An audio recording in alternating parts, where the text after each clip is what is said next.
Di kalayuan sa Baguio City ay ang tinaguriang Billionaires Village, ang Alphaland Baguio Mountain Lodges. Mga bigating negosyante, artista at politiko ang mga nagmamay-ari at namamasyal sa mga luxurious log homes dito. Ang ilan sa kanila dawit sa flood control scandal. Narito ang exclusive agenda report ni Dobby de Guzman. Ito ang Alphaland Baguio Mountain Lodges sa Tukmo, Ambukla Road, Itogon, Benguet. Sa tuktok ng bundok na may kabuang lawak na 100 hektarya, nakatayo ang mararangyang log homes. Mas malamig ang klima dito kumpara sa Baguio City. Ang presyo ng bawat log home ay tinatayag na sa pagitan ng 60 million hanggang 100 million pesos depende sa laki.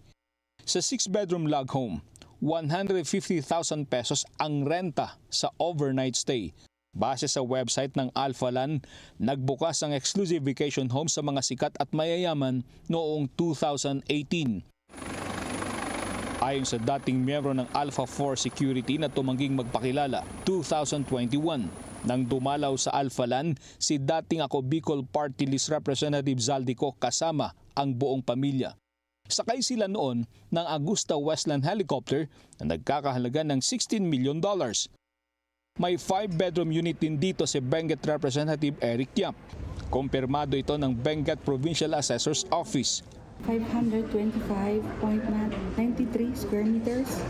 Tapos including doon, 31.13 square meters na parking lot. So, one-story building lang siya. Saan po yan, ma'am? Sa Luwakan, Itogon, Benguet.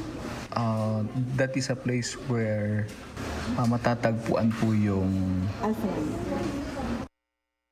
Pagbubunyag pa ng informant, may 6-bedroom unit din si Senator Francis Escudero, pero hindi raw ito nakapangalan sa senador, bagkus ay sa Charm of Baguio Log Homes Holdings Incorporated. Sa records ng Provincial Assessor's Office, walang Alphaland Log Home Unit na nakapangalan sa senador at sa Charm of Baguio. Sa pananaliksik ng Billionaire News Channel, nakita sa website ng Alphaland Corporation na kasama sa mga board of directors si Senator Francis Escudero. Sa official FB page ng Alphaland, makikita rin ang larawan ng senador, ang kanyang asawa na si Heart Evangelista at ilang pang individual na dumalo sa kaarawan ng aktres at ng wedding anniversary ng dalawa noong February 28, 2020. Nagpadala ng mensahe ang BNC kay Senator Escudero para humingi ng pahayag tungkol dito, pero hindi pa siya sumasagot. Sa Alphaland din ikinasal noong July 28, 2023 si Quezon City 1st District Representative Arjo Atayde at ang aktres na si Maine Mendoza. Base sa record ng Provincial Assessor's Office, walang pag-aari ang mambabatas sa Benguet. Pero ayon sa aming informante, may 5-bedroom unit sa Alphaland si Congressman Atayde. Para sa Agenda, Dobby de Guzman, Billionaire News Channel.